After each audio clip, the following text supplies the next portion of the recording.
Okay, kay gusto sa niya nga waton tong uban kay medyo sayang sa kung sigutan. Doon ay mga scriptures nga God put, this in His heart nga iyahang ipasiuna o pakikambit ninyo.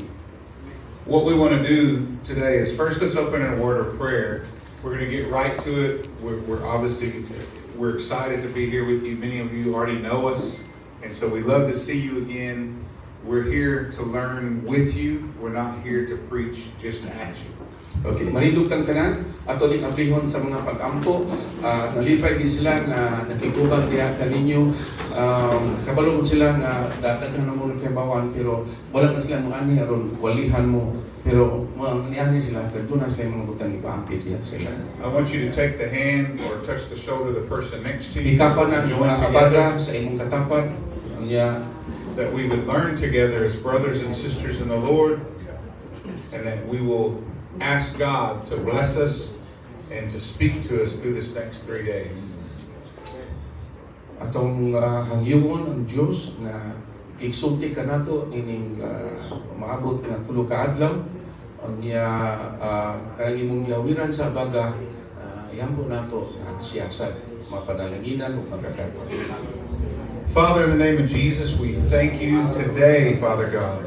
We thank you for loving us first, Father. That while we were yet sinners, Father, Christ died for us. And Father, so many times we feel so unworthy as just men to just do your work and stand before you. But Father, because of what Jesus did at the cross of Calvary, we are found worthy to stand before you, O God, and to be used by you, O God, and to speak your words, O God. Because we ask, Lord, today that you would speak through us and you will speak into us. And Father, we thank you today for every pastor, for every leader, Father, in this room, Father.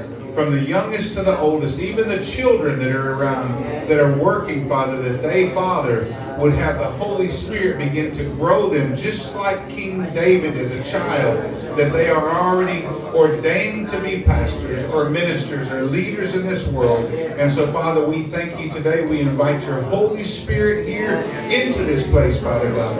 Let your Holy Spirit fall like the rain, Father. Let us wash us clean in white as snow, Father God. Let us be cleansed from all unrighteousness, Father.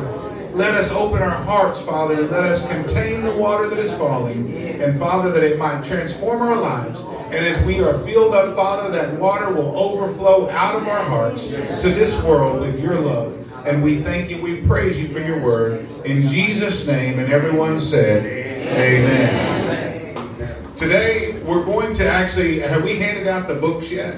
Let's go ahead and just get right into it. We want to hand out these books. Sige, dong. Ang asawa o bana o sara, ha? O sara ka hanaw. No? Husband and wife o sara. Okay. You know, the name of the conference we do every year is called Kingdom Business, and actually Bishop Joy really helps me around the world when we really just kind of start talking and praying, and God will help us to land on a focus each year. Last year was a kingdom without borders. Yes. Amen. Borderless kingdom. Borderless kingdom. And this year we're actually developing leaders to function through biblical leadership. Everybody say biblical leadership. Biblical leadership. Biblical leadership and godly character. O Diyos nun nga mga taras o kinaiya. And throughout this conference, each of these messages, our presenters, our speakers have been asked to include elements of what it is to be a biblical leader, and also what it is to be someone with godly character. Okay, kini nga maong conference, ato kining gitagaan pagtagad nga labi na sa pag-ugman o kanang pagka mga leaders, mga pangulo nga nagsubay din sa Biblia unya nagbaton og Diyos nun nga kinaiya sa pagka-leaders unya ang mga speakers, ang mga magtutudlo nato gihanay gini diha sa maong handouts out lang mga kuan diha ang ilahang mga itudlo. The third element that we've asked those speakers to incorporate into their messages is the understanding of that how many of you know we need to be led by the Holy Spirit? Usa sa mga iyang ihangyo sa mga speakers nga ilang i-appeal kayo kanang maong topiko o pagtulunan mahitungod unsaon nga mahimo tang giniyahan sa balaang Espiritu Santo. These men that are going to speak, these men alone are going to do nothing for you. They're not going to do anything for you. I'm not going to do anything for you. Bishop is not going to do anything for you. Except that we would be a vessel and a conduit for the Holy Spirit of God to speak through us to you. Kining mga speakers nato, actually, wag din sila mahimo, kaming tanan wa sung kita mahimo ani. Pero nahimo lang kang panudlanan sa Dios nga gamiton taniya nga ang Holy Spirit, ang balaang Espiritu Santo makigsulti pinaagi kanamo unya among mapaambit diha kaninyo sa paglig-on pagdasig kaninyo tanan. And understand that those of you who preach the word, preaching is the best preaching when the Holy Spirit gets in you and begins to operate through you, and you could just sit down on the front row and listen to yourself. Ang pagwali, kabaw kong uban kaninyo, nagwali na, pero ang pinakanindot nga wali, no? Pagwali nato, sadya nga ang balaan Espiritu Santo makigsulti diha ka nato og ato ning mapaambit ngadto sa mga katawhan. In other words, when God's speaking and He's really speaking, you're really speaking to yourself. Sa lagtog nga pagkasulti kun ang Dios makigsulti magin siya, no dunag siya gisulti diha kaninyo unas tanan ang Dios makigsulti sa imong kaugalingon. So I pray that in this conference, as we all read and we study and as you guys minister, that your very words would convict you. Akong giampo nga kauban sa team, sa dihang mga ministeryo, ang mga pulong nga ipaambit makakonbiktar sa Dios kanamo. We're going to cover many subjects in the foundations of the church. Atong matagaan og daghan kaayong mga subjects mahitungod sa pundasyon diha sa iglesia. The kingdom business we have designed that we want to get the church back to the foundation. Ang kingdom business na seminars gusto namong ibalik ngadto sa iglesia ang patukuranan mahitungod sa iyahang gingharian o sa iglesia. In America, we have companies that are companies named like PowerJack or PowerLift. What is our brother in church? What is his company? PowerJack. PowerJack. And so we have a brother in our church that owns a company called PowerJack. And what they do in that company is when a home has a foundation problem, the foundation has a crack, or a wall starts to sink, and the home is in danger, then this guy's company will go in and they have hydraulics and they dig down and they will raise it back up into place, and they will put new support underneath it and re-strengthen what is failing. And that's the way that He saves homes. We can recover the house. Amen. Yeah. Ang buti pasabot niya ni tanan do na sila membro sa ilang simbahan nga ang ilang kumpanya gitawag og PowerJack. Ang ila di ang trabaho anang kanang kumpanya nga PowerJack. Kung dunay mga balay nga dunay mga nangliki na nga mga yuta, no? Niya ang ilang pundasyon dito murag delikado na. Kanang PowerJack sa ilang company muadto dito unya mag-count na si dito suportaan kanang mga medyo nang liki na nga huyang nga pundasyon butangan na dito nila og jack dito unya ilang itugoy diha mulig-on og balik ang pundasyon sa balay. So today, throughout this conference, this next 3 days, I pray that God would help each of us in our homes, in our churches, in our ministries, and in our businesses and our day-to-day jobs, that He would help repair any foundation that has been failing. Ang pag-ampo nato, no, nining maabot sunod-sunod nga adlaw, tulo ka adlaw, ang ato gyud pag-ampo nga matabangan ta, no, ang mga pundasyon sa atong kinabuhi nga medyo nagkinahanglan ng usbonon, no, reperon, pinaagi niining maong conference naglaom ta nga matabangan ni ato ang mga pundasyon sa atong kinabuhi nga angay na gayud nga uspon.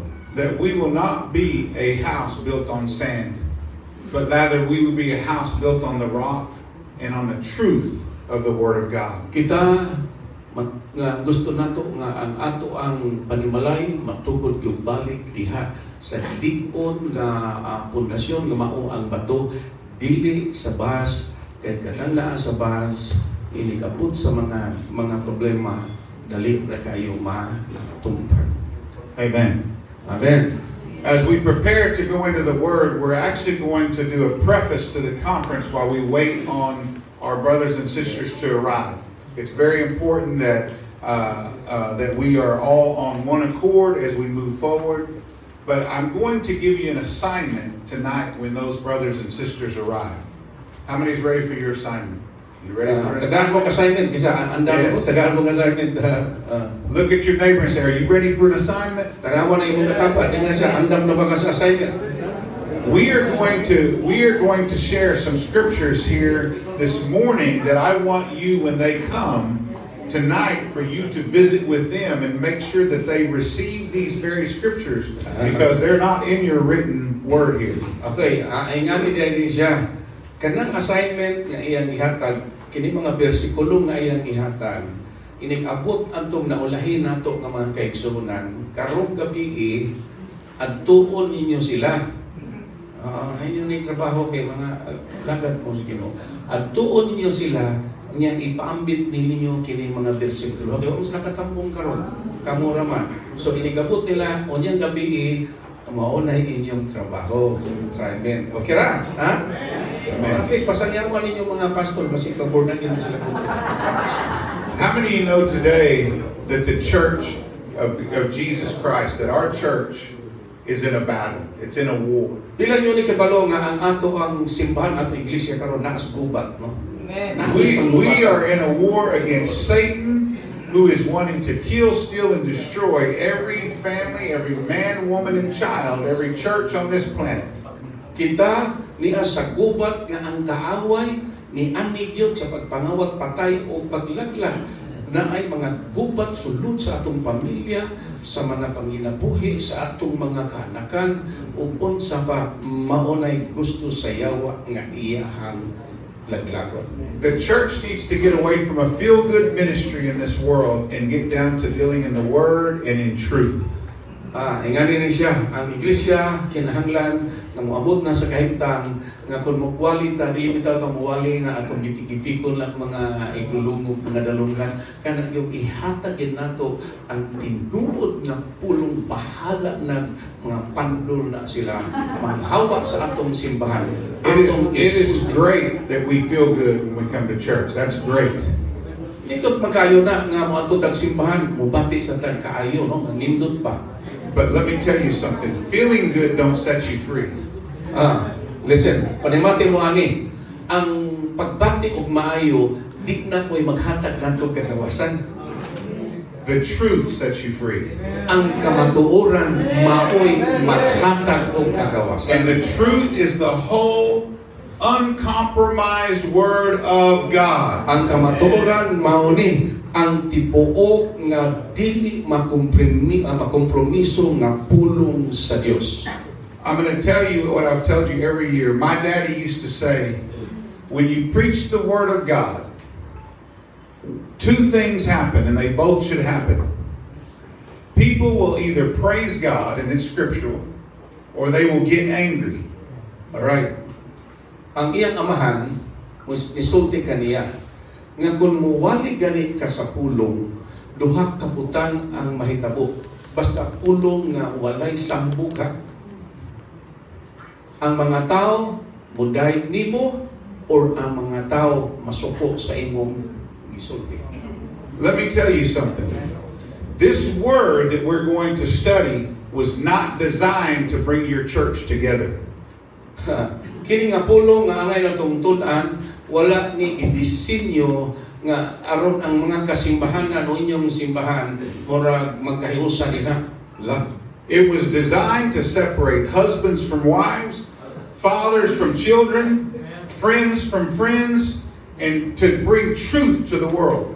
Gidesign kini nga usahay makabulag ba ka inoon ang asawa o ang bana, ang mga anak tungod kay kining pulong sa Dios makapabahin man, makapagubah diha sa I want to take great pressure off of you pastors and leaders of churches. Gusto na kong matangtang ng maong mga pagpiit diha sa inyong iglesia. Stop worrying about whether your church is growing and start worrying about whether the kingdom of heaven is growing. Undang na o gunahuna may tungod sa imong simbahan kung nagtubo na ba atong tagaat una-una kung ang gingharian sa Dios nagtubo ba. The condition of the church in the world is a result of the shepherds. Ang kahintang sa simbahan iglesia karong panahon na resulta kini sa pastor o sa magbalantay. When you speak the truth of the word of God, there are going to be those that will never talk to you again. Sa diyang isulti ninyo ang kamatuoran sa pulong sa Dios, dunay mga tao nga di na gyud makikistorya ninyo balik. But you may have ushered them into eternity. Pero bisag di na sila makikistorya ninyo, pero isulti ninyo ang kamatuoran, madala ninyo sila sa eternity. Because how many of you know that the greatest person in your life is the person that will tell you the truth? Pila ninyo nakibalo ang pinakadako nga tawo diha sa inyong kinabuhi? Kanang yung tao bitang musulti ninyo sa tinuod kamatuoran? I talked to my son Andrew. I don't know where he went. He's probably on the phone doing business. I talked to Pastor Joel, the dear brother, dear friend, and sometime I'm going to talk to Bishop, and I'll just say, hey, what do you think about this? I talked to Brother Huron. What do you think about this? Because I'm counting on people to tell me the truth. Right? Yes. Kadang maging istorya ko sa iyang anak, pero na siguro yung yatiman nga mga buluhaton sa Onya, kining si Pastor Joel ngayon, dako suot kayo niya, himong higala niya sa dugay ng mga katuigan o si Euron, say mangutana siya nato na gusto siya sultian ni sa kamatuoran. O say mangutana siya nako, tinuod gila, mangutana siya nako unsa man ni maayo ba ni kamatuoran gani. In America, we created a modern church they call seeker friendly. Sa Amerika, nagmugna ang Amerika o sa kasimbahan nga gitawag o seekers friendly. Kana pang kuan lang kana manawag bitaw og mga membro nga kana basta maayo lang ka. Okay ra. We've become all about coffee and donuts and putting on a good performance. Oh, sa Amerika bitaw kung nakaadto na mo, ako nakaadto naman ko sa mga simbahan nito. Pagka nindot ta atuan ka naman. And it's libre ka free coffee, libre coffee, bread, chocolate, or whatever cake na di ka offer ba, no? Nindot kayo mga tuta dito, di ba? Kay may kita karon ganahan kay karon. We're planning services 6 months in advance rather than letting the Holy Spirit lead us moment by moment. Naghihimot ang serbisyo nga ato nang giandam kanihi nga mga unong kabuwan na mao ni atong pagabuhaton tug nalimot ta sa lihok sa Espiritu Santo nga ibuhaton anang mga adlaw anang buwan. What's crazy about it, Bishop, is even in corporate America, we don't try to plan everything 6 months in advance. We have to decide every day, moment by moment, how we're going to address every job and every task. Ang naka-nindot karon sa Amerika punggod, wala na sila anang gitawag o usahay magod, no? Kaya sa Amerika, doon ang plano nila, mga unong nakabuwan ba ang kuan, plano nila nga buhaton eh. Pero karon sa ilaha dili, ang ilahang plano yun, kailangan mohimos lang mga desisyon, matag-adlaw, karong simanahan. We don't want to be reckless. We're not telling you, and I'm not telling you not to plan. Okay? Wa ko magsulti ninyo nga dili mo plano, but don't make that the focus of how you function. Pero ayaw himuan ninyo nga kanang inyong mga plano nga para ani monom kabuhan sa katuig, mauna hinuoy makapababag sa lihok sa Espiritu Santo. In previous conferences around the world, I give a term called battlefield decisions or battlefield leadership.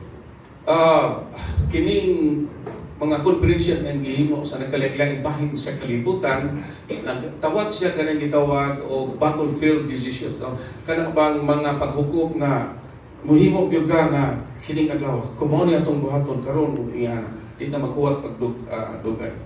I'm going to show you the difference between, for a moment, corporate America and churches.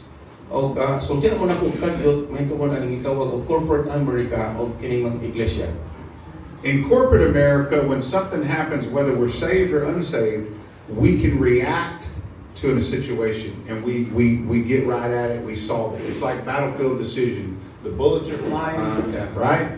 And we react. We decide what to do and make decisions quickly. Yeah, sa ila ilang gibuhat karon sa Amerika, di na sila magbuhat, cut-on sila o himo bitaw desisyon nga diha dayon.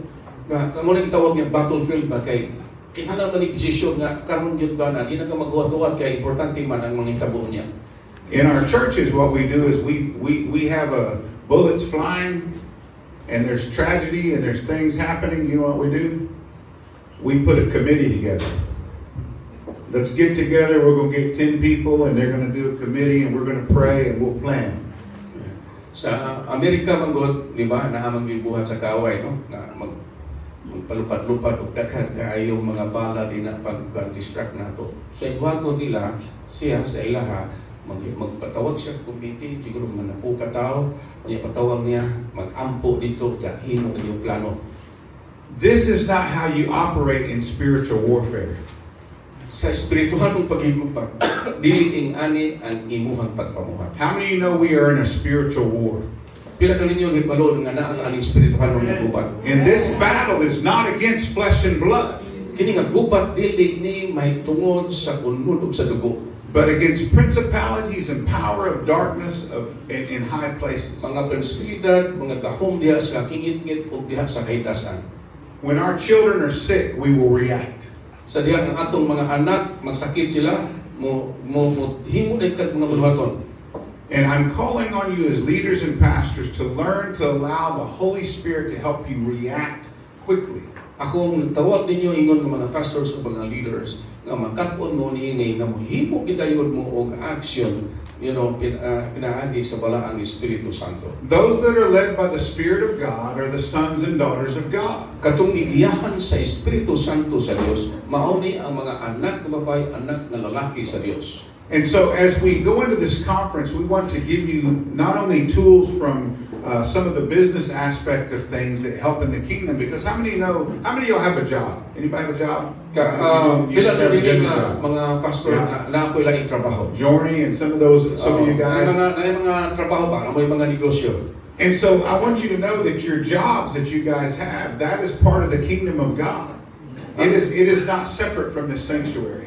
Yeah, ang istorya niya siguro anak sunod no kaya ako istorya niya na kay sagana ninyo mga pastor tawag mag full time mo yung wala yung trabaho di ba ampo lang puasa at 120 ka adlaw sa kanang ibang kuan kung doon na kay trabaho if you're a pastor kung doon na kay trabaho okay na siya kay kauban naman gihapon na sa imong pagpamuhat sa Ginoo. Okay, I say this to everyone in here, and I want you to remember, there is more ministry done in the world day to day in the marketplace than all the churches on earth every Sunday. ako kung sultian mas daghan og buluhaton dili sulod sa atong simbahan kundi naa sa gawas sa atong simbahan tibuok kalibutan. Bishop Joy is really good at reaching into the marketplace, into the government, into different areas in this community. Kinigigsuon ninyo nga gwapo kadang daghan kay kog mga buluhaton diha sa lain-lain nga mga dili lang sa simbahan karon gikan ni sa pulis minister no diha man atong mga trabaho so daghan kay tao og mga buluhaton. Elder Chad, today he ministered to how many police officers? Probably close to 100, 80, 90, 100 police officers and their staff. That was the marketplace. That wasn't the church. But he shared the word of God. Ganyan buntag idala nako sila sa Cebu Police Provincial Office unya dito ni share ni Wally si Major Chad o na siguro yung mga wapo to kabot sila kung sa kagatos pero mauna ang gitawag og marketplace. Wala diya sa sunod sa atong simbahan naa sa gawas sa atong simbahan. As much as my company depends on Pastor Joel to pray for us, so we might as well just put him on salary. I think you're on the insurance, Yes. by the way. He's still on our insurance policy. He's driving any truck in the company. Right, si Pastor Joel, sulod man kay ganyan nila nga ko ano, kauban may pastor sa ilang simbahan. Siguro naguna na siya. Tagaan gid silduan gid yung tawanan. But Andrew and I are always saying, Joel, we've been praying about this. We've been praying. And he's in the marketplace every day, even as a pastor, in the middle of everyone, helping them to accomplish what God has charged them to do. Si Pastor Joel, borboran kasama ni sa nako, wag kada semana kada naa gid siya sa gawas. Tapang sa mga kabataan, ingana ingon ni iyang trabaho na kanunay sa marketplace. I will close this with this.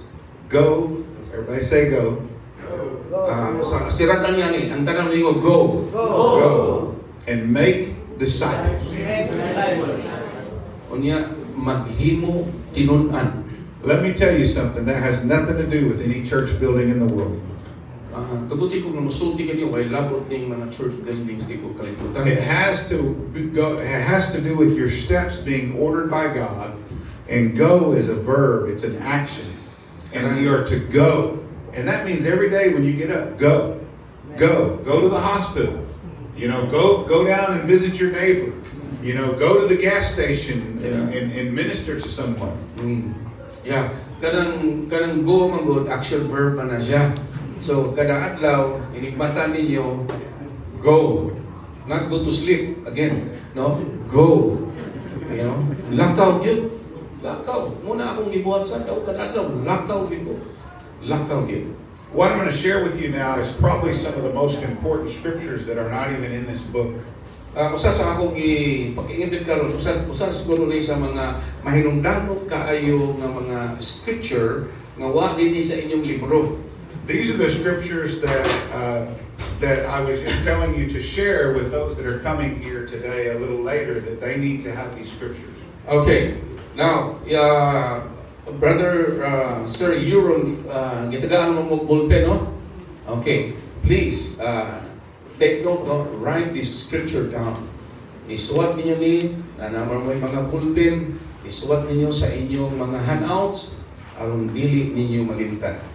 When we look at the Bible and we see the prophecies of the Bible, sa diyan tanaw ta sa Biblia, makita nato ang mga propesiya dinhi sulod sa Biblia.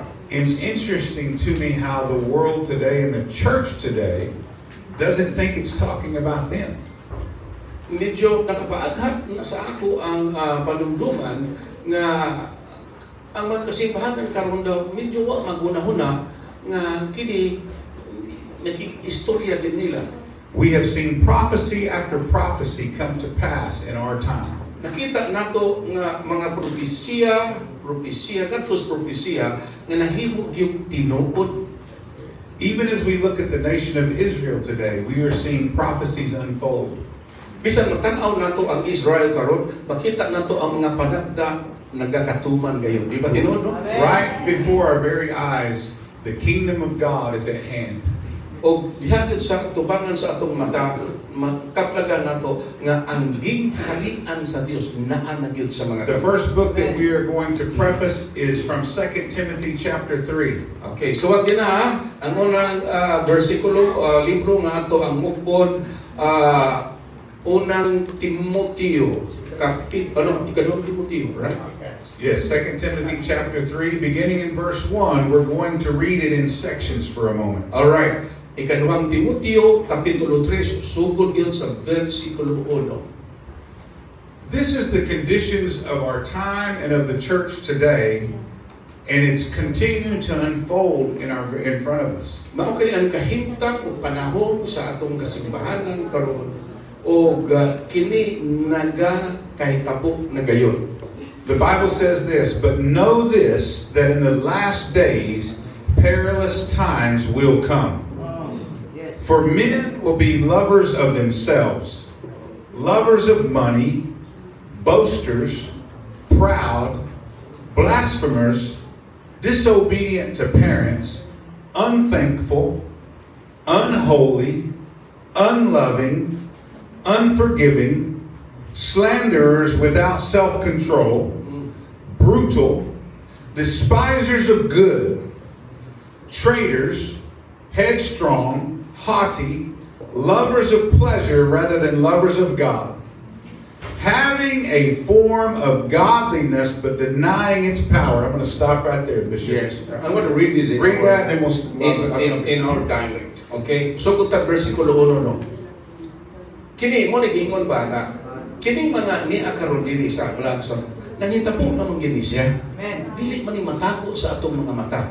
Kay mao man ni nahitabo sa daghang sa kalibutan karon niyo siya. Apan ni balungi kini nga sa katapusang mga adlaw mangabot ang mga panahon sa kalisdanan, di ba tinuod? Amen. Gasolina taas na kayo. Kay ang mga tao unya mahigugpaon sa ilang kaugalingon. Tinuod ba din? Tinuod.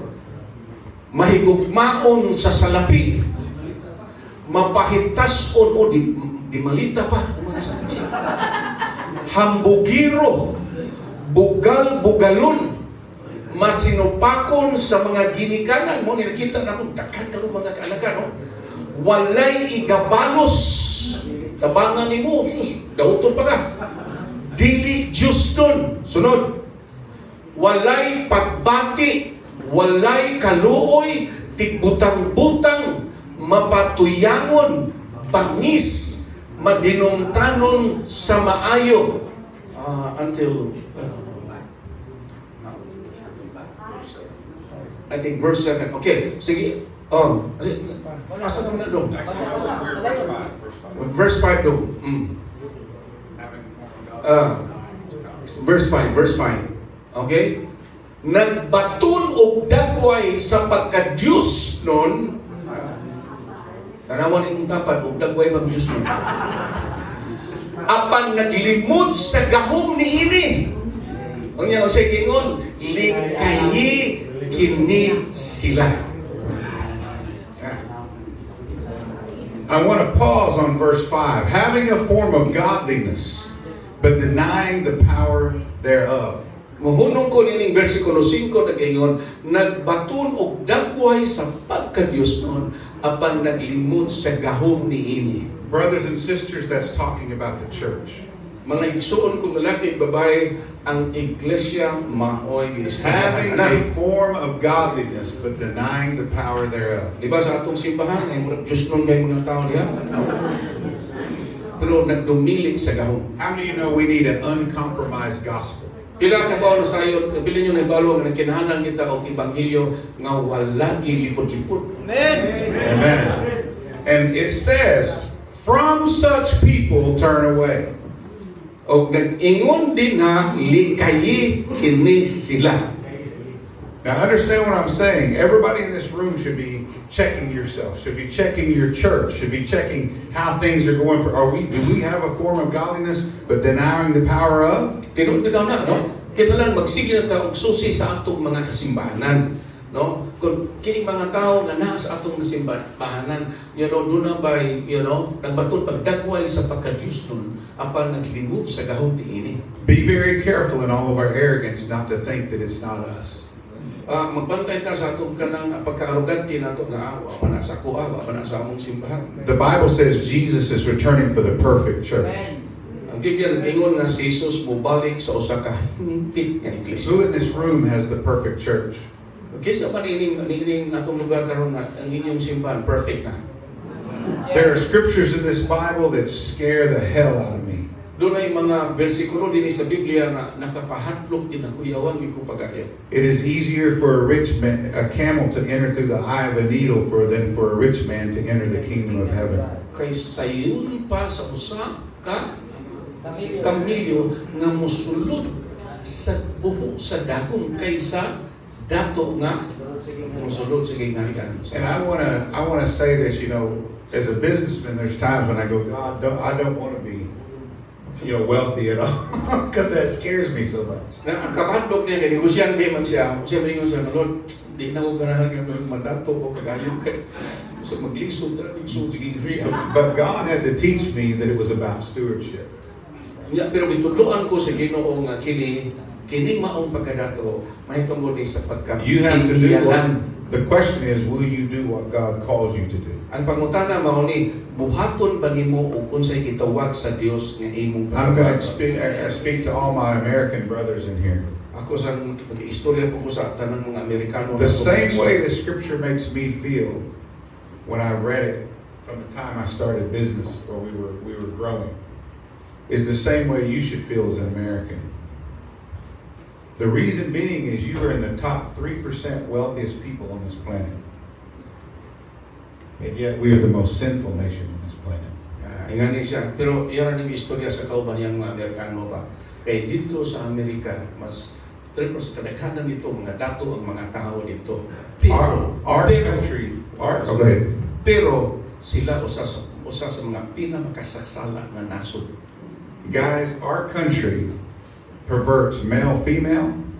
Ang among nasod, gituis ang pagkalalaki o pagkababae. We pervert right and wrong. Among gituis ang sakto o dili sakto. And we pervert good and bad. Ug among gituis ang maayo o ang bati. And more than that, we pervert the Word of God. O labi na among gituis ang pulong sa Dios.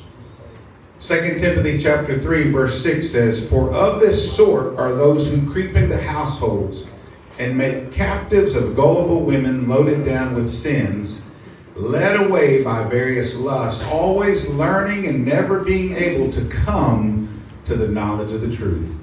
Kaya uban kanila mao ang manaka sa kabalayan, mambihag sa mga huyang nga babae nga nabugatan sa mga sala o nagdala sa nagkalain-laing mga pangibo. So as Jannes and Jambres resisted Moses, so do these also resist the truth. Men of corrupt minds disapprove concerning the faith, but they will progress no further, for their folly will be manifest to all, as theirs also was. 7:7 Kanunay nagtuon apan dili gayud makaabot sa kahigpitan sa kahibalo sa kamatuoran. 8 Ingon nga si Jannes o si Jambres misupak kang Moses, kining mga tawhana nagsupak usab sa kamatuoran, mga tao nga dunot og panghunahuna o mga mini o pagtuo. I want you to take special care to read verse 10. Tagay pagtagad ang bersikulo 10. "But you have carefully followed my doctrine, manner of life, purpose, faith, long-suffering, love, perseverance, persecutions, afflictions, which happened to me at Antioch and Iconium, at Lysteria, what persecutions I endured, and out of them all the Lord delivered me." Okay, versikulo 10, nagingon, "Apan ikaw nakasunod pag-ayo sa akong pagpanudlo, sa paggawi, sa tumong sa kinabuhi, sa pagtuo, sa pagkamahinantuson, sa gugma, sa pagkamalahutayon." Yes, all who desire to live godly in Christ Jesus will suffer persecution. Sa mga paglutos, sa mga pag-antos, sa mga nahitabo kanako dito sa di mo siguro na mao ba na kantong pagkinabuhi nga Dios nun ba mo man sa English paga lutuson gayon no may mga pag-antos. You know, Bishop, as a pastor or as a bishop, I have to confess that I really dodge persecution. Ingon nga pagka-obispo o pastor, ako medyo maglisod ko anang paglutos. But I also witness churches all over America, pastors dodging persecution. Ako sa nakasaksi sa mga pastor sa Amerika nga magkanunay gi silang magpalayo anang ganang mga paglutos. We like to be liked by everybody in the community. Kay ganahan mi sa Amerika nga ganahan po ang komunidad ang mga silingan nila ba. Ganahan mi ta kayo ta manang atong mahadlok ta og lutuson. But what did I say? When we preach the Word of God, people either get angry or they Yes. praise God. Unsa may gisulti nako, kung muwalit ta sa pulong sa Dios, ang tao anay malipay sa atoa o masuko sa atoa. And if both things aren't happening, you're not really preaching the true gospel. Kung kanang duha wala manghitabo sa inyong simbahan, Wa yun mo magwali sa iba. In this conference, we will learn that you as pastors are called to bring rebuke. Nini maong conference, ikaw nga isa ka pastor, magdala gyud ka niining mensahe sa pagpamadlong. And that's a very hard assignment because many times we may have to rebuke the very people we love. Medyo lisod-lisod ni siyang trabaho. Kay kadaghanan, kasagaran man gud kung mamadlong ka, labi na sa mga tao nga atong higugma. And they may walk away and leave your church forever. Mahimong biyahan mo sa inyong simbahan, hangtod sa inyong ikamatay. Amen. No? Mahimong magbiyahan mo. But what did I tell you earlier? Quit worrying about how many people are in your church and worry about whether you're speaking the truth and the kingdom is growing. So mara sa akong gingon, undang na mo anang una-una nga mawadang ako membro no, ako ni gisulti. Ang una-una ko ninyo nga ang gingharian sa Dios nagtubo pa. Now verse 13, we have to guard ourselves against these people as well as us don't become these people. Versikulo 13. Apan ang mga taong dautan o ang mga tigpakaaron ingnon musamot sa pagkadautan manglimbong o malimbungan mo ng bantayan nato ang atong kinabuhi niini. What he's saying in these days is what verse 13 says, but evil men and impostors will grow worse. I said impostors will grow worse and worse, deceiving and being deceived. Sa iyahang translation, mag-answer, no?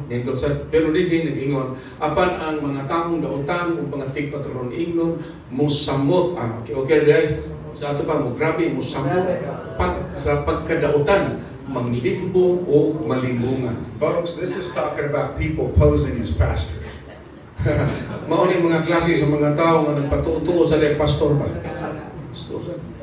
It says, but you must continue the things which you have learned and been assured of, knowing from whom you have learned them. Okay, 14 daw.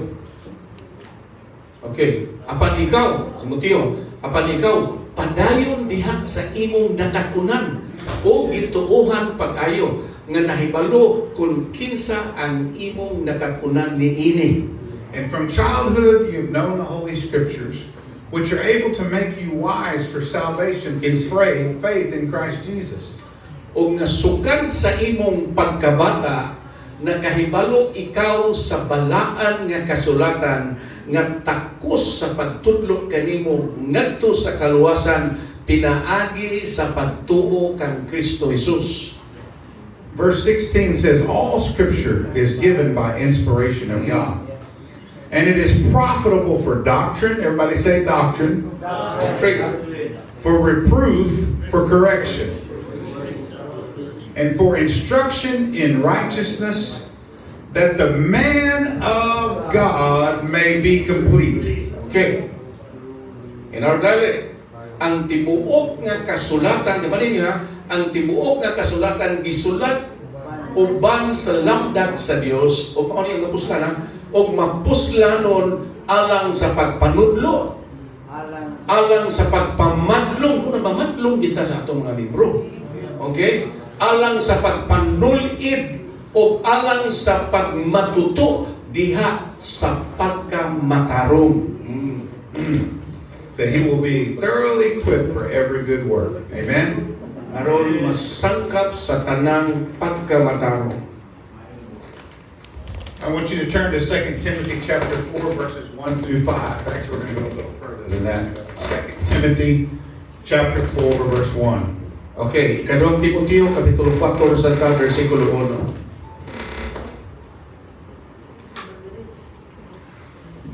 1. It's titled, in some of your Bibles, it's going to be titled, Preach the Word. Chapter 4 to, Chapter 4 to, Chapter 4, verse 1. And it says this, versikulo 1. I charge you therefore before God and the Lord Jesus Christ, who will judge the living and the dead, and has appearing in his kingdom. Preach the word, be ready in season and out of season. Convince, rebuke, exhort, with all long-suffering and teaching. For the time will come when they will not endure sound doctrine. What did I just say? For the time will come when they will not endure sound doctrine. Do not be foolish, we are in this time. Okay. Go ahead, go to that. Assistant Enoch, magbasa ko sa versikulo 1. Okay. Sa atubangan sa Dios o ni Kristo Jesus nga mao ang maghukom sa mga buhi o sa mga patay o pinaagi sa iyang pagpadayag sa iyang gingharian, ako magtukon kanimo niini. Versikulo 2 daw. Iwali ang pulong. Ano ha? Sa iwali? Iwali ang pulong. Pagmadasigon, maayo man ang kahigayunan o dili. Himua ang pagpamadlong, ang pagpasidaan, o ang pagpangdasig diha sa tanang pagkamahinantuson o sa pagpanudlo. 3. Kay moabot ang panahon nga ang mga tao dili na mulahutay sa maayong pagtulunan, di man niyo, kundili sumala sa ilang kaugalingong mga pangibog, magpatigong sila o mga magtutudlo nga maghapuhap sa ilang nagkatul nga mga dalunggan. Uy, katul din yung lunggan. O ang ilang mga dalunggan, ilang ilingiw, no, gikan sa kamatuoran o iliso ngadto sa tungo nga mga sugilanon. Unsa ka ni siya nga version? I like this Cebuano. Let me insert. So the time will come when they will not endure sound doctrine, but according to their own desires, because they have itching ears, they will heap up for themselves teachers, and they will turn their ears away from the truth and be turned aside to fables. That is where our church is today. That's why the condition of the church in America and the world is what it is, because we want this word to match what we want it to look like. Okay, tinong kita dili man buta ni ini, no? Pero mao na yung nangitabo kayo dito, labi na dito sa Amerika. Kasagaran nito mga alaga sa Ginoo, ang ilang iwali kanang sige naghapuha pa kay di mo sila ganahan mabadlong dili sa ganahan tungod kay labi na nako kag inatagan, no? Nako kag inatagan nga membro, hapuha ka ayun kag atiman. So mo ni nahitabo karon aning maong dagan sa ato ang kaiglesiyahan karon, no? But you, everybody say but you. But you be watchful in all things, 5. endure afflictions, and do the work of an evangelist, fulfill your ministry. Amen? Kaning versikulo 5, mao sa nag-apply nako karon. Apan ikaw pagbantay sa tanang panahon, antusa ang mga kasakitan, buhata ang katungdanan sa usa ka magsasanyaw sa maayong balita, tumana ang imong buluhaton. Mao na akong gibuhat ingon nga pastor, ingon nga siya, I do the work of an evangelist. Amen.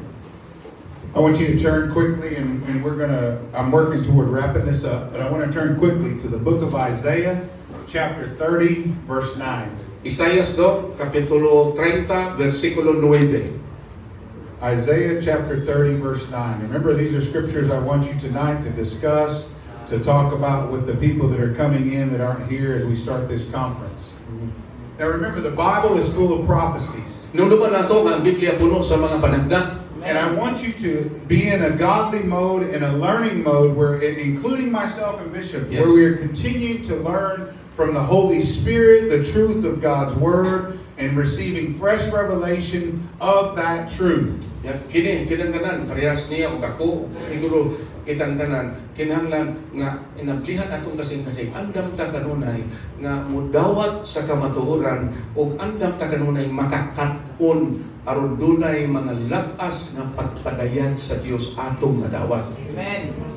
Everyone say, I'm living in the time to come. Kamong tanan ingon, ako nagpuyo sa usap ka panahon nga niabot. Throughout the Bible, you will see it say, and a time will come, and a time to come, and a time to come. And this time is now, and what I'm fixing to read was written for you, because it was written that it may be for a time to come. Makatikod mo sa Biblia, no? Inibasa niyo, doon ay ingon nga, moabot ang panahon, moabot ang panahon, moabot ang panahon, moabot ang panahon. Pero, niabot na gyud ang panahon. Mauni ang panahon, no? Nga angay natong tan-awon. And it says in Isaiah chapter 30, verse 9, chapter 30, verse 9, it says, now go and write this on a tablet in verse 8 and note it on a scroll that it may be for a time to come forever and ever. And our time is here. And it says that this is a rebellious people, lying children, children who will not hear the law of the Lord, who say to the seers, now understand, I speak to our church leaders all the time about we need our church. We have an amazing church. I want you to know. Joel, you guys, I love y'all. Y'all are amazing. But we have to, the church, if he's returning for the perfect church, we need to have fivefold ministry. Yes. We need to have, and people need to operate in their gifts. Everybody look at your neighbor and say, you need to operate in your gift. Ingat mong tapat, kinahanglan mamuhat ka subala sa gasa nga gihatag sa Dios. The church of the world has too many people trying to operate outside of their gifts, outside of their titles, and outside of their assignments. Usa na sa atong simbahan, noon kay mga tao, mga membro din na namuhat sa dili mao ilang gasa. Isa wa tawag pastor. As long as this happens, we can never be the perfect church. Amen. Kung mangitabo ni siya, di pa kita makabaton og hingpit nga iglesia. So when I see this, it says, who say to the seers, most of you don't even know what a seer is. Sa giingon diri nga ganang gitawag og seers, uban ninyo makabalo gani ko sa nang seers. And it says, and say to the prophets, Kundi most of you don't know what a prophet is. isulti nga tos propeta, uban ninyo problema kay ko tingali kayo ko sa nang propeta. Let me tell you, even in the Bible, you had prophets that people operating in their gifts. They're not meant to be always shoved to the front. But do you believe that God has ordained and placed prophets amongst you? Sa Biblia na mo gitawag og mga propeta ba? No? In the Bible, even prophets were even called, and I praise God. Lord, I know we operate in some prophecy, and I would say I have. My wife always tell me, you're really a prophet too, right? And I'm like, well, I tell you what, I don't want to be a prophet, but I am. Okay. It's one of the gifts, right? All right. However, you see in the Bible where those prophets are called to eat dung off the ground. Yes. Okay. Usay ang asawa, ingon siya nga, ikaw mura na sa kang propeta, no? Kanang, pero sa, namagin mga propeta sa Bible, to batana, no? Amen, amen. Pero ang mga propeta sa Bible, kuya, pagkaan mong magtae, kinabitaw. Di ba? Di kisa mga propeta nga, pagkaan magtae. Listen, in your gift, God may call you to do something that you don't want to do. Sa inyong gasa, pabuhaton ka sa Dios o butang, hindi ka ganahan mo buhat. And as pastors and leaders, we need to desire to develop within our churches all of the gifts. Ingon nga mga alagad, ingon nga mga pastor, kailangan dili sunod sa atong simbahan, atong ma-develop, mapugman kining tanang gasa sulod diha sa atong Not just the simbahan. gifts that you like and make you feel good. Dili gasa nga inyong ganahan ninyo mubati mo kanindot. I'm going to insert a story here just real quick. You know Pastor John Stitt? Yes. I remember years ago, Bishop, we were going through a hard time, and one time, and these guys don't even know this story. One time in Riverside Church, pastor comes to me one Sunday and said, "You're going to preach a message." And I said, "Pastor, I got a message, but I don't really want to preach." And he goes, "No, you just let God lead you." Right? Well, he called me to preach this message, and I could tell you, they still call it Black Sunday to this day. Okay. Because when I got done, every deacon and elder in the church was ticked off, and pastor was losing all his tithers. And it was a learning for me and I. He's like a father to me. Okay. I'll tell Go you. ahead, go ahead. All right. We'll tell a story. We're going to tell it. It's true. Most people hadn't heard it. Kini yan istorya ila ni pastor. Si Pastor John, kani naman si Pastor John Steve diri. Okay? So usa ka higayon niya naging sa ni Pastor John, ikaw mo'y magwali karon. So, dili ko mo'y magwali. Tingin si John, pagkuan lang, salig lang sa balaang Espiritu Santo. Adik siya giniwali. Ang giwali niya, perti man yung lis ka ng haita. nga tungod ni si Pastor Jan nawad ani no mga membro. Nawad ang membro katong dako ginatagaan. Anan kay ni wali maging siya o kanang tinudan na nga wali lipod-lipod ba? Resulta ng lakaw ang mga membro. Namalhin. I asked him 3 times before that Sunday service if I could get out. 3 times. Iyang gihangin siya si Pastor Jan na katulog yun human sa servisyo ningon siya na kanang murag di man siguro tumayo akong giwali kay nanghawa binong mga membro. But that single Sunday of God, and Pastor said, God has a word for you to give, and I want you to give it. So di pa rin handa. Pero ningon dayon si Pastor John, ang Diyos doon ay pulong na imo, ang ipawali niya nimo, ihatag na nila. The word divided bone from marrow. Ang pulong maoy nakabahin-bahin, gikan sa kimauyukan nga bukog. And people had to get off the fence. O ang mga katawhan, kinahanglan mugawas diha sa maong pinsa. There was a call that day to no longer be lukewarm. Doon tawag atong adlaw nga wala na'y panahon nga mag-init-init o bugnaw-bugnaw. When that day was done, there was revival that broke out. O sa diyan gitabok tong adlaw, sa dayon ng hawa, pero doon ay dakong pagkapukaw na hitabo sa ilang iglesia. But I must confess that my pastor, my old senior pastor, this is my new pastor at the church I go to. But he was stretched. Sa tungkol ni ato, musugid gid siya kay mao man ni ang iyang senior pastor karon si Pastor Joel naman ang iyang pastor. Pero ang ilang pastor atong panahon na nainat gid niya. Some of the businessmen in the room were offended. Daghang mga negosyante atong simbahan na nanghandol because they wanted to live in the world and in the world, but not, do what they're supposed to call to do in terms of giving up sin. Kay gusto man sila katong galisyon kaya nga magpuyo lang sila diha sa kalibutan, maghimos man kalibutan, pero mangitugod gani sa ilang sala, dili nila kabiyaan. And it was a very hard day, I must admit. Kato lisod-lisod gito sa adlaw sa iyang senior pastor.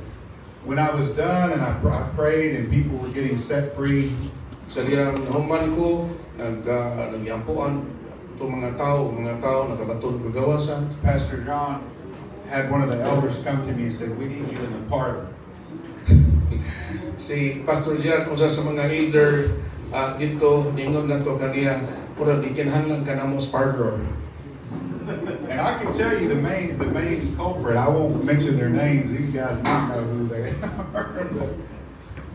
They were upset because I had talked about if you're not part of the problem, you're part of the solution. And I was talking about alcoholism, drug addiction, and things in the community.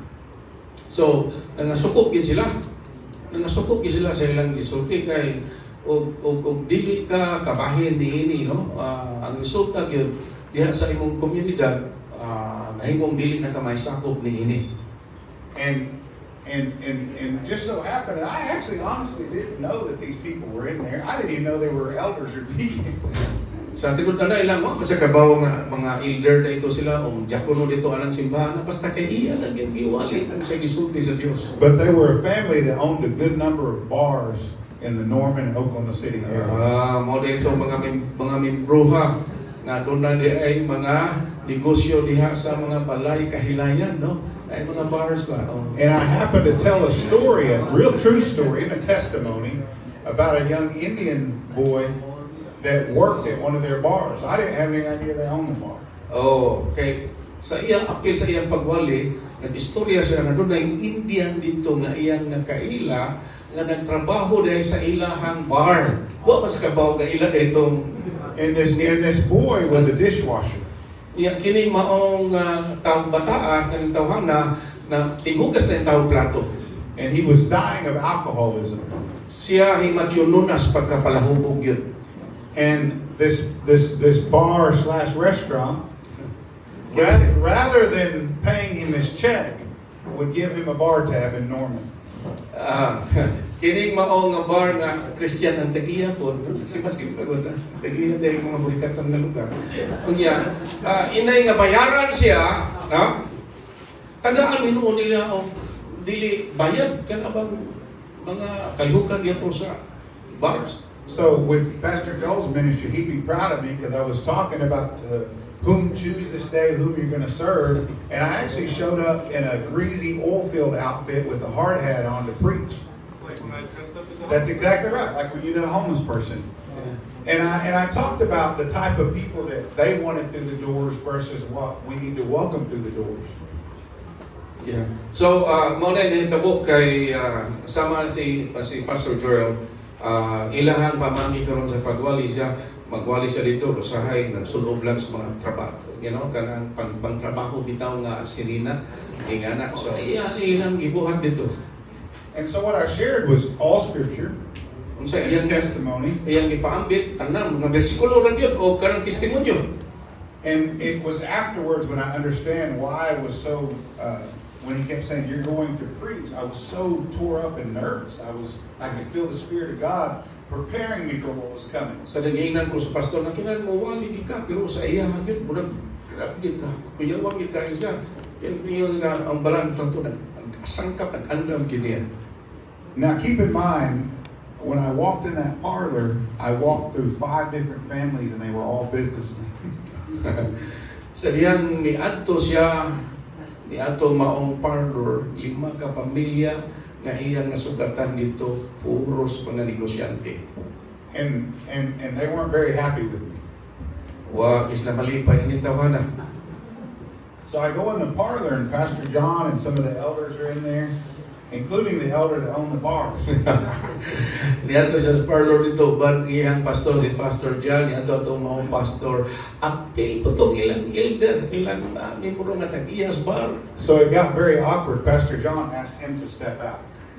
O niya, si Pastor John, giingnan itong tag-iyas sa bar kanan. And 3 of the elders that served on my board for 20 years were left standing with me. Ang tagiya, iyang gihingan nga pahawa sa diha, o ang nabilin dito, mga membro sa board, 3 mighty men of God. mga ligon nga mga gamhanan nga tao sa Dios. And these men said, man, these guys are really upset. Kaya ngayon sila nga kining maong tawanan na suko kini pagayon. And I'm going to tell you what it means to really have a pastor. O sultian mo na ako, o unsa gining nindot nga makabaton kag pastor. I asked Pastor them, so what do you want me to do? Ako ginan akong pastor, sa may gusto nimong buhaton ako? And they were all shook up. Oh, but, you know, they're going to leave the church. O niya, mingon niya, mubiyak kini sila simbahan. And I said, well, do you want me to leave the church? I'll leave. O niya, mingon niya, pastor, gusto ko kang muhawa ko sa simbahan, mubiyak ko. And one of the men suggested, well, maybe we could have you apologize to him. O usa sa mga tao dito, maayo siguro nga mangayo ka o kanang pasaylo ngadto sa mga tao nga imong giwalihan nga nasuko nimo. And I looked at Pastor John. He didn't ask me that, but I looked at him and I said, Pastor, you're my pastor. If you tell me to apologize to those men, I'll do it. And their families. Iyang giingnan ang iyang pastor, si Pastor John. Kay katong tao, lain, dili man pastor niya, katong laing membro man o elder, nga ningon, pangayo pasaylo ng mga tao mong giwalihan nga nasuko nimo. Pero giingnan si Pastor John, kung Pastor John, ikaw may pastor, kung gusto ka, o kira nimo nga mangayo ko pasaylo, ato mga tao, ngayon, pasaylo. How many know submission is a choice? Pila man yung ibalog, ang kining pagsatpitan, bitaw, pagpili man eh. Pagpili man eh. But what I was actually doing that day was I understood the spiritual authority and order of God. Atong sabtan ako atong adlaw mao ni kining gitawag og otoridad sa espirituhanong bahin nga mo'y naghimo og pahamutan hanay. If Pastor John asked me that day to apologize to them or to leave the church, I would have done it. Kung si Pastor John moingon ako atong adlaw nga mangay og pasaylo nila unya mubiya ko sa simbahan mubiya ko. He looked me in the eyes and he said this. Kung gitan-aw si Pastor John gitan-aw sa iyang mata ug ingon. He said, you heard from God, didn't you? Niingon dayon siya, nakadungog man ka sa Ginoo, di ba? And I said, yes, sir, I did. That's why I asked you 3 times, not when I want to pray. Oo, munang niingon ko niya, nakadungog ko, munang nahanyo. Ipangutana bitaw nako katulog yun na kinahanglan maging muwali ko. And it was after that that those men confessed that their worry was those were some of the biggest tithers in the church. Ug human ni ana ang ilang gigagul-an, no, ikabalakan. Mao nga katong dito mao toy pinakadako manghatag og ikanapulo times. Because when I submitted to those pastor and elders, Sa dihang misakitan ko sa mga pastor ug mga elder, the responsibility whether they were going to stand on the word of truth ang or whether they were going to stand with what they were designed to look like because of the tithe. og They had to make the decision. mao na no moto nga ang pagpili ko dinhi siya, ang pastor mohimo ba siya desisyon nga magpabilin tong mga taong badtungon diha nga sa iyang simbahan, or mohimo siya desisyon nga bahala na o mamiya sila basta ang kamatuoran ikawali kayo. Amen. That day he told me, he said, you just obey God. He said, we're not going to worry. I'll talk to him, but we're not worrying about it. Ato kadawag ingan ko niya importante gyud nga isulti nimo ang pulong sa dinako angay mapalaka ako na bahala ato. Remember this, pastors. This was the first day that the second rule of ministry that we'll learn at the end was written. Hinumduman yung mga pastor kadawaning balaod no sa pagpangalaga sa Ginoo akong isigutan karon ninyo nilingan. Does anybody remember what the second rule of leadership and ministry is? Kasi hinumdum niyo katong nagatampong ni atong miaging seminar nga ang rules of ministry. Kasi hinumdum ato. Anybody? Pastor Joe, what's the second rule? That's what I was trying to remember. First one, it's not about you. Jesus is coming back. That's 5. Andrew, what's the second rule? They're not mine. They're not mine. Yeah. And that's what Pastor taught me that day, and that's also what he decided. They're not mine. If you told them the truth, that's what we're going to stand on the truth. Amen, amen. Yeah. And it transformed lives that day. Og tungod niya ito, nagbago ito sa kinabuhi sa mga bang libro atong adlaw kay una sa tanan ang balakot rule number 2 kung mao ni nga kanang mga karnero ba kanang mga membro nato dili man na ato. So sometimes you're going to be called to give people the hard messages and the hard lesson. Usay gitawag ta ingon nga pastor sa Dios na muhatag tag mga lisod bitaw nga mensahe nga mo sa lisod kay dawaton sa mga membro mo na maghawa na lang sila malinog lain simbahan. Because too many in the church are heaping up teachers that will affirm what they want it to look like. Bumato na atong ibasa ka kanina no naganahan sila gitigitiko nilang dalunggan. Let's jump back into Isaiah 30 verse 9, and it says that this is a rebellious people, lying children who will not hear the law of the Lord, who say to seers, do not see, and to prophets, do not prophesy to us right things. Speak to us smooth things, prophesy deceits, is what they want to hear. And it says, get out of the way, turn aside from the path, cause the Holy One of Israel to cease from before us. Therefore says the Holy One of Israel, because you despise this word and trust in oppression and perversity, Yeah. and rely on them, therefore this iniquity shall be to you. Now iniquity, what is iniquity? Kanang iniquity unsa man na So siya. who remembers the definition of iniquity? Joe? I always hit to you because you were angry. It's when you know it's sin, when you keep Yes, it's sin that you know sin, but you just keep doing it. It's already been, the truth has been revealed to you, but you just keep choosing to do it. Mo nang iniquity ha, mo nang iniquity, mo nang buot sa butan ng iniquity. Sala na imong gibuhat, pero nahibalukan nga sala, pero sige lang gyapon imong gibuhat, mao na ang gitawag og iniquity. It says that therefore this iniquity shall be to you like a breach ready to fall, a bulge in a high wall, whose breaking comes suddenly in an instant.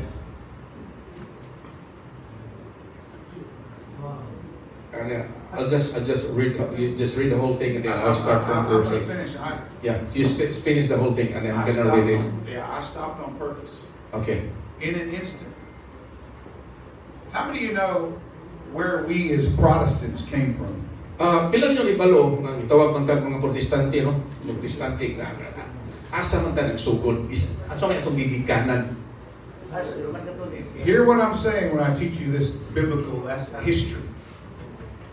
You and me, how many of you are Protestants? Pila ninyo mga protestante? We come from the Catholic Church. Di ba? Gikan ka sa Katoliko nga. The Catholic Church, if we bash the Catholic Church, we're bashing our grandparents. Itong nga ginikanan yun, gikan yun na ng maong reliyon na. In 300 AD, the church split between the Roman Catholic Church and the Greek Orthodox Mga Church. 318 na, nabahin man din maong nga Catholic Church, no? Hantod ni abot sa But inyong when tawag. this that they're speaking of, now how many denominations are there worldwide? Karon pila man ka diya denomination karon. I mean, there's church after church propping them up with no accountability. They have no oversight, and they do their own thing because they heap up for themselves teachers because they have itching ears and they're trying to create what they want this Bible to look like. They don't want accountability. Every one of us need accountability. I'm accountable to him. Yes. I'm accountable to him. Yes. We're accountable to one another. We need one another to be accountable to. Amen. Amen. After that message with Pastor John, there was a period of a couple of years where you felt distant from him. I felt distant. And one day he called Teresa and us to his home. And I'm sharing some personal stuff about Pastor, you don't know. But he apologized to us.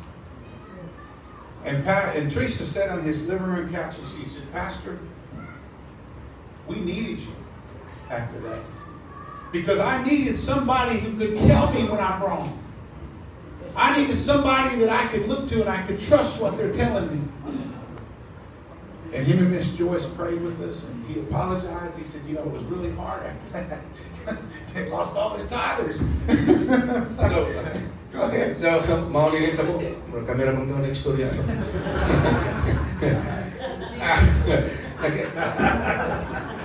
Si Pastor John, ni Anto sa iyang balay, nangayog yun o apology, no? Pero sila, giingan siya sa iyang asawa, nga kami nakinahanglan ninyo. Kami nakinahanglan nimo, nakinahanglan ni o pastor nga musulti namo sa tinuod. No? Musulti namo sa tinuod, di man kinahanglan ay papasaylo, no?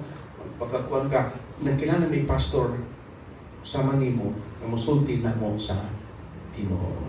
Okay, so dito na iprofiran sila uban siya ang asawa si Joyce, ang siya ang asawa si Joyce man, no?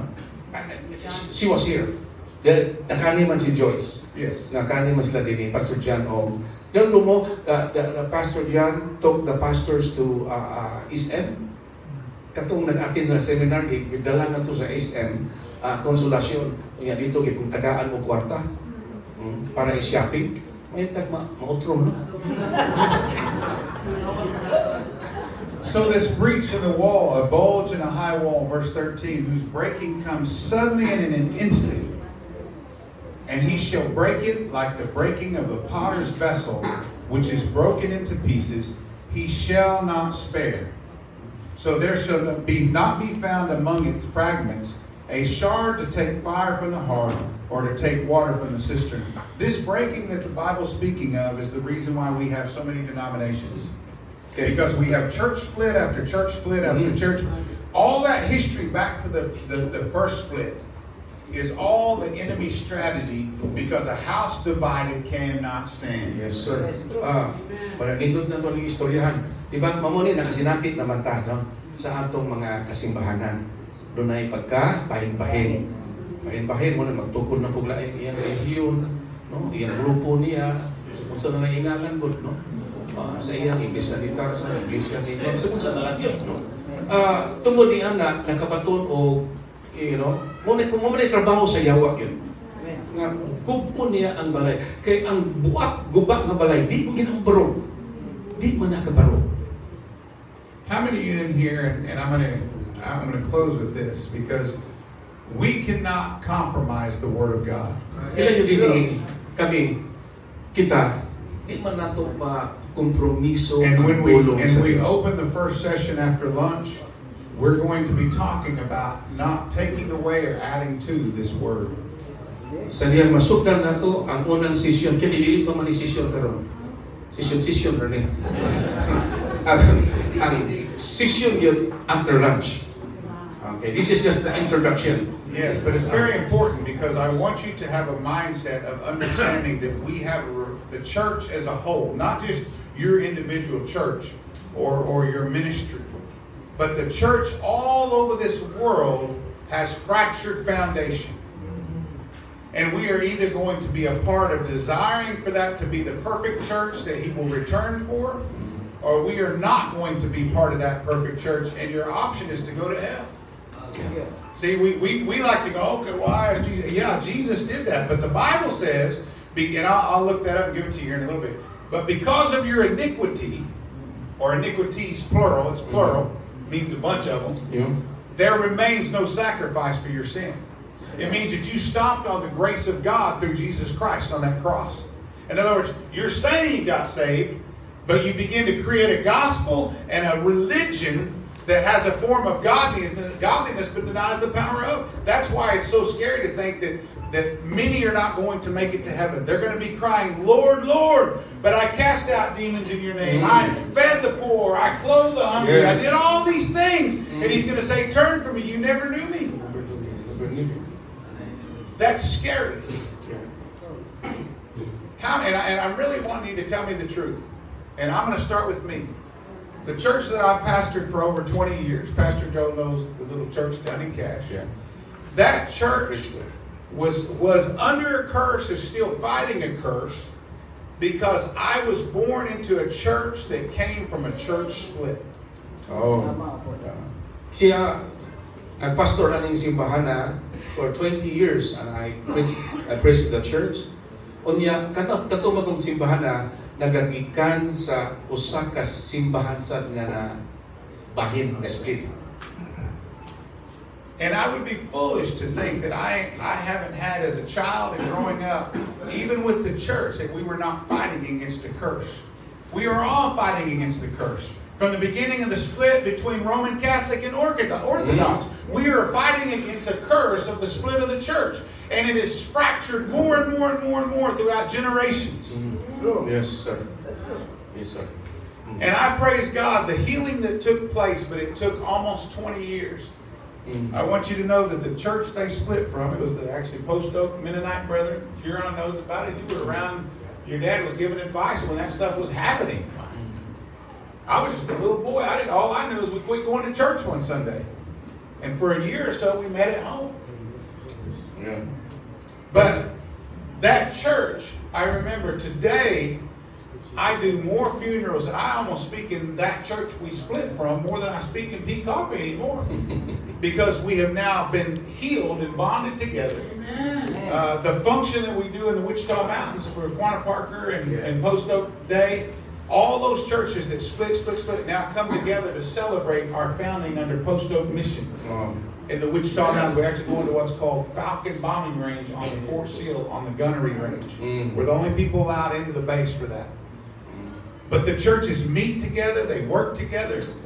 One of my cousins that actually preaches, he preaches at both churches. And now we're all bonded together as one family, and we do the work of the community. But it took almost 30 years to get to that place.